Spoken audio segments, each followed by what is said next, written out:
আজকে আমাদের মন্দিরে যেতে হবে, তাই আমি সকাল সকাল তাড়াতাড়ি করে রেডি হয়ে চলে গেলাম আমাদের মন্দিরে। মন্দিরে এসে দেখি মন্দিরের অবস্থা পুরাই খারাপ, তাই আজকে আমরা মন্দিরের পরিষ্কার পরিচ্ছন্নতা করব। প্রথমে আমরা মন্দিরের টাইলসের এক সাইড সুন্দরভাবে আমরা পরিষ্কার করে ফেললাম।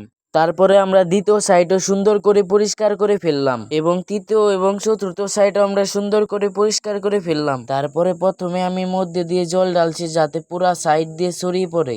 তারপরে এক সাইডে জল ঢেলে আমরা অন্য সাইডেও জল ঢেলে দিলাম। আর ভিডিও কাটসাট করে দিচ্ছি যাতে আপনাদের বোরিং ফিল না লাগে। তারপর টাইলসের ময়লা টয়লা সুন্দর করে কাপড় দিয়ে উঠিয়ে ফেললাম। টাইলস পরিষ্কার শেষ করে চলে আসলাম ফ্লোরে। ফ্লোরে এক সাইড পরিষ্কার করে আমরা অন্য সাইডেও পরিষ্কার করে ফেললাম। তারপরে জল ঢেলে চারোমুড়া পরিষ্কার করে ফেললাম। আর আগে কেমন ছিল আর এখন কেমন হলো।